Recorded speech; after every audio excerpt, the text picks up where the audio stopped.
India was a superpower in all possible terms. And yet those lowly little Britons came here and colonized us. Is it possible? There is something fishy in the story.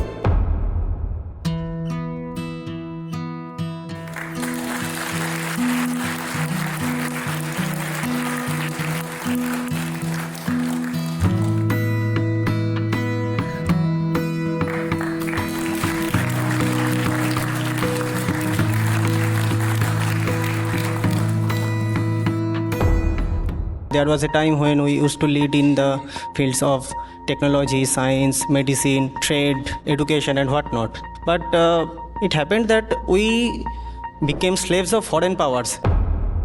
We believe in this narrative. We were great, we were Vishwaguru, we were Sone ki Chidiya, this happened. Then these uncultured, uncouth people, they come here and through tricks and treachery, they enslaved us. Like seriously?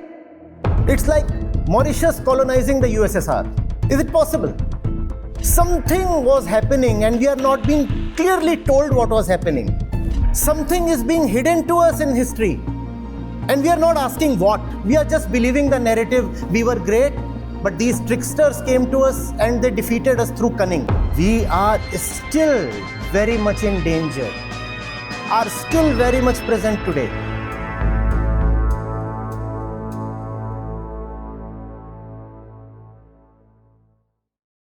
Namaste, Acharya Ji.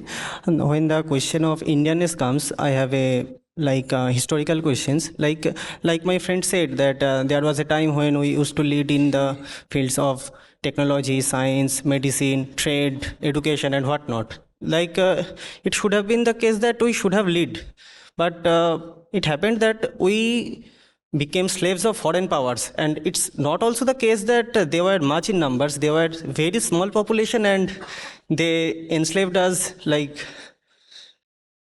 Acha, apply your common sense. Is it possible that the America of today is enslaved by, let's say, Cuba? Cuba? Possible? They have tensions with Venezuela. Is it possible that Venezuela of today colonizes the US? Is it possible? Please tell me. But we say India was a superpower in all possible terms. And yet those lowly little Britons came here and colonized us. Is it possible?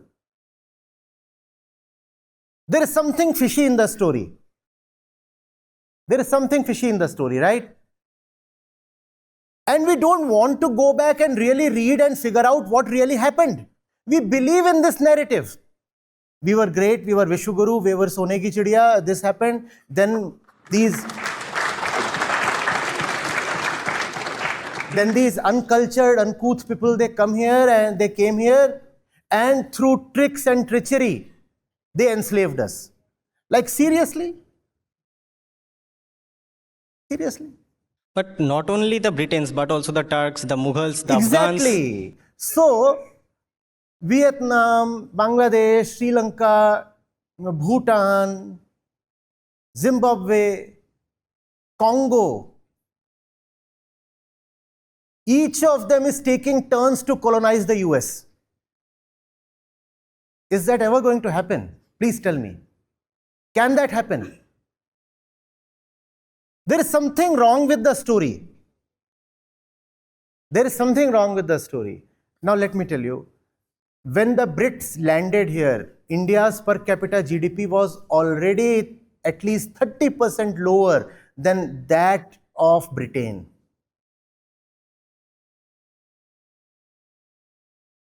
We stood at per capita $500 to $700. They stood at per capita $700 to $1,000.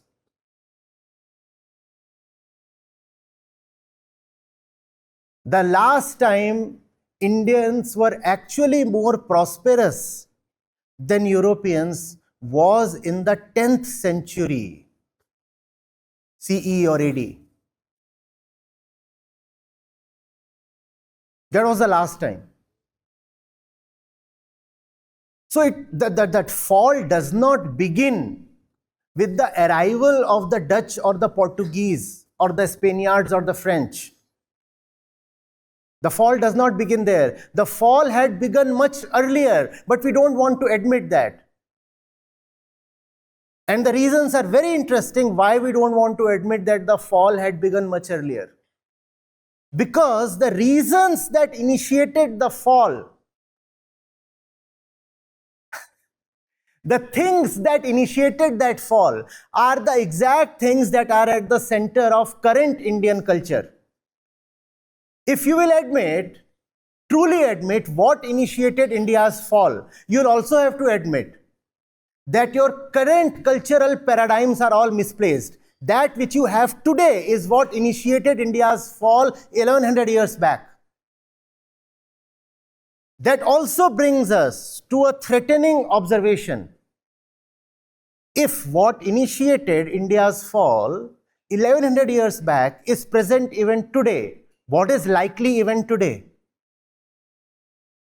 This thing that we have today is the exact thing, right, that initiated India's fall. And if it is present even today, what does that mean for India's, please tell me, safety, security, sovereignty today? What does that mean? We are still very much in danger. It was due to internal reasons that we got defeated and enslaved. And the internal reasons that got us defeated and enslaved are still very much present today. Which means we are not safe. And the fault is entirely our own. You know what started in the 10th century? What started in the 10th century, India, just before the 10th century, you know of Acharya Shankar, right? What he did was, and I'm talking more of the psychological aspects of it, so we are able to understand more clearly. He brought back power to the individual. Because that's what your Vedic literature is about. Vedanta is the very peak of the Vedic corpus. Vedanta is what contains the philosophy of the Vedas. And Shankaracharya clarified what Vedanta means. He said it means that you are inseparable from the highest that there can be. And that's called non-duality. Advaita. Non-duality. Non-duality means no separation possible. Which means that you carry your highest potential within yourself. Look at the implications of that. That means you don't have to bow down to any external power. Now, this was something that would have outrightly prevented India from surrendering. Because surrender is made impossible by Vedanta.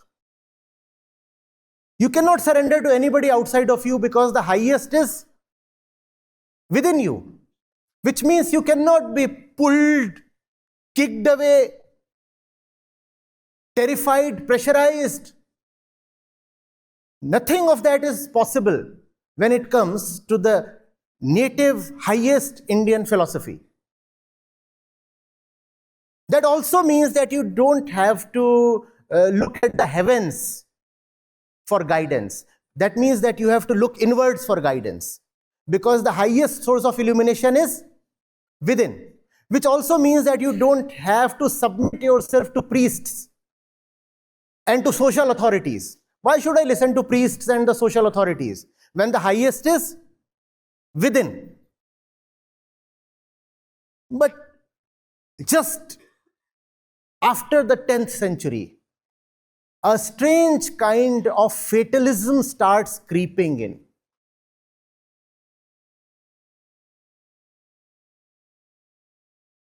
The same priestly class that would have been greatly threatened by non-duality returns with a vengeance, philosophical vengeance. It says no. What Vedanta says is that your destiny is controlled by somebody else. That there is some overlord on the skies and he is deciding what is happening on the earth. Whereas this is a total distortion of Vedanta. What Vedanta simply says is, the greatest truth is the self, and there is nothing beyond the self. You are that self. And if you think of anything, if you think of yourself as anything apart from that self, the Atman, then that is Maya. It is from there that the great Mahavakya Aham Brahmasmi arises. I am that. I am that. And you too are that. Tattvamasi. That is not that. I am that. Now, this is very empowering. Do you see this? Do you see this? But after this, a strange kind of fatalism starts where you start saying, no, no, no. The greatest power sits up there. And that was a total distortion, I repeat, of Vedanta. And once that starts, you can be broken. You will surrender. You will say, you know, now that I have chosen to one power outside of me, obviously, I can surrender to other powers as well, because surrender is now possible. Surrender is possible even in core Vedanta, but that surrender is only to your own highest potentiality. Instead of that, Indians were told to surrender to all kinds of power outside of you. And we became fatalistic. We became fatalistic. Because now you do not control your life, somebody else does. You don't control your life, somebody else does. We became fatalistic. Do you see this? Otherwise, how can the land of Gita be ever defeated? Shri Krishna isn't telling Arjun to win, he is telling him to fight. The land of Gita would have fought to its death, said, fine, I can die, but I cannot be defeated. I'll die fighting. We didn't die fighting, we simply surrendered. You have Kolkata here next door. Clive had 3,000 men, and they were not even proper fighters. A lot of them were simply the guards of Fort William. Because the East India Company couldn't have had soldiers. It was a company. Companies don't have soldiers. Do companies have soldiers? No. What they had was actually well-trained and well-armed guards. And ud-Daulah had 50,000 of them. How can so many be defeated? Please think. Please think. It's like Mauritius colonizing the USSR. Is it possible? Something was happening and we are not being clearly told what was happening. Something is being hidden to us in history. And we are not asking what. We are just believing the narrative. We were great, but these tricksters came to us and they defeated us through cunning. It was not just through cunning. Yes, they were cunning people. Yes, we know they were. We also know that the Brits had bribed a lot of the functionaries of the Nawab. We know that, yes.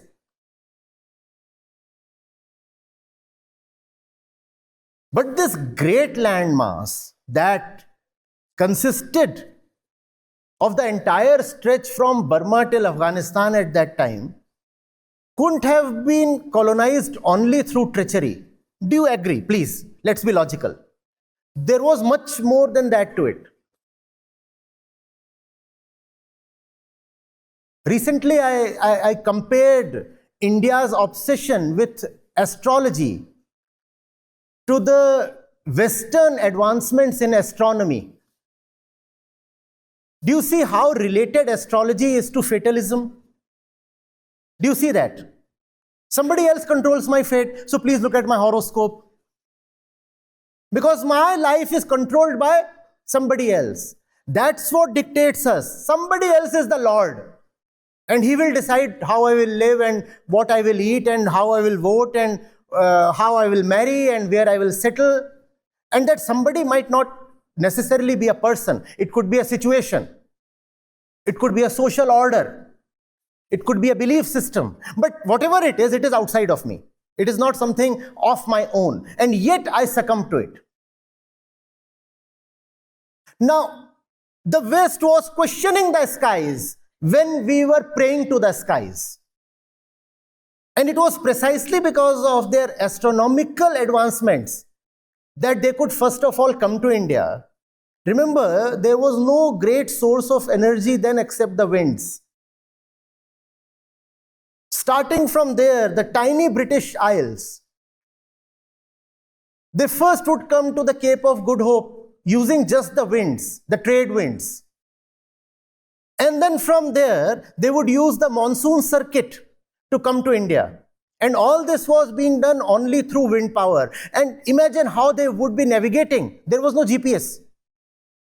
Now, latitude is easy to measure, but not longitude.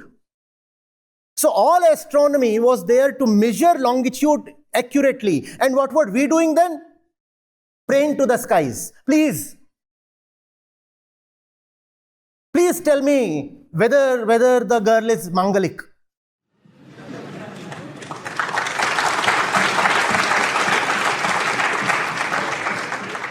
Which tree to worship next to get more wealth? Which Babaji to go to get one more son?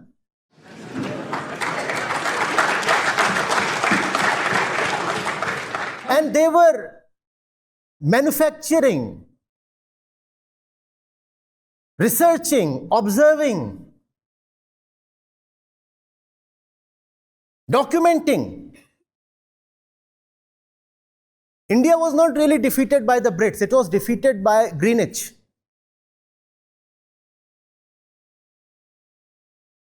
GMT.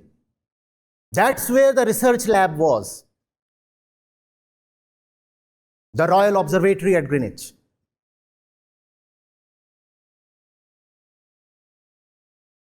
The Astrolab. And they were manufacturing mechanical chronometers. That's what got us enslaved. Not just their treachery. It's not as if we are very simple or innocent people, right? When it comes to treachery, we are not far behind, are we? Please. Please. Are we far behind? This entire city was developed by the British, Calcutta. This used to be a huge swamp. They first drained it out. Then there were 3 villages. They developed it as a port because they could see the potential.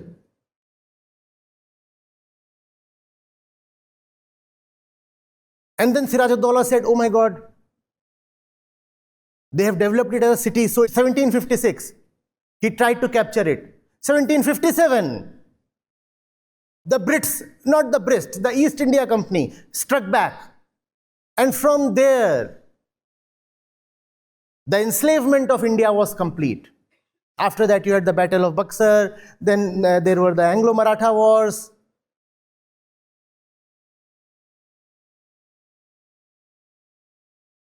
And India was gone, totally gone.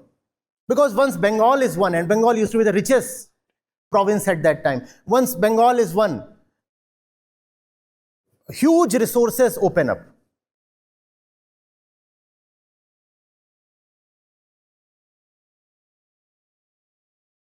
Do you understand what was happening?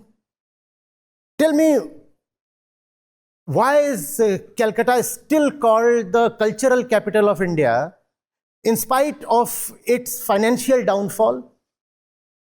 The per capita income in Calcutta is just a fraction of what it is in Bangalore or Hyderabad, or even in Delhi. 25%, 40%, that's the number. When we look at other metros,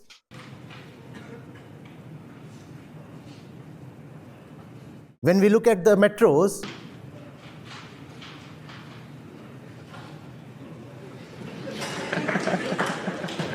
Knowledge versus culture.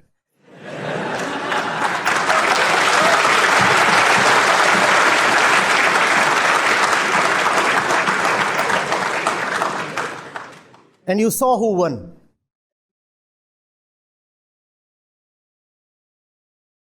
So, where was I at? Yeah. There were 3 villages. And then it became the London of the East. So many palaces they built here. And so much trading happened here. People from all parts of the world came. Even the Chinese came. Because there was the promise of prosperity. And there was education. And because there was education, what kind of education? Not our traditional cultural education. Modern scientific education and education in liberal humanities. It was because of that that you could have Ishwarchand Vidyasagar and eventually Rabindranath Tagore. Please understand.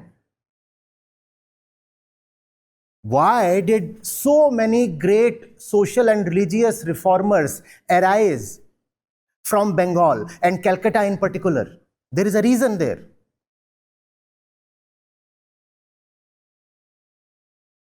Something very fresh was brought by the British. And Calcutta was one of their first major enclaves. Therefore, Bengal had the Bengal Renaissance. Why could we not have it on our own? Because we did have the intellectual capital. Reason is the kind of tradition and cultural practices that say you are fine if you are just following rituals. You don't need to read, you need to follow. And even if you are to read, you will read the various kinds of katha. You will not read philosophy, you will read stories. And stories are meant to deeply implant beliefs in your mind. All stories carry beliefs. The more you go through those stories, the more those beliefs penetrate your mind. We have the greatest, highest philosophy that brings you back to yourself. But that philosophy was willfully ignored. Do you understand that?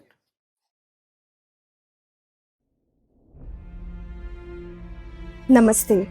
I have been listening to Acharya Ji since 2 years now. Before connecting to Acharya Ji and his teaching, I was going through a lot of confusion, indecisiveness, and lack of clarity in my life. There were a lot of questions that were going in my head, and I was not able to find the clear answers.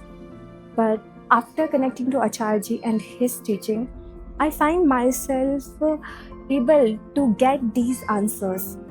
Acharya Ji's teaching, he just not teach Gita or Upanishad like we heard that traditional ones, but he connect these Upanishad and Gita with his deep understanding and the fact and the things that are relevant for us now.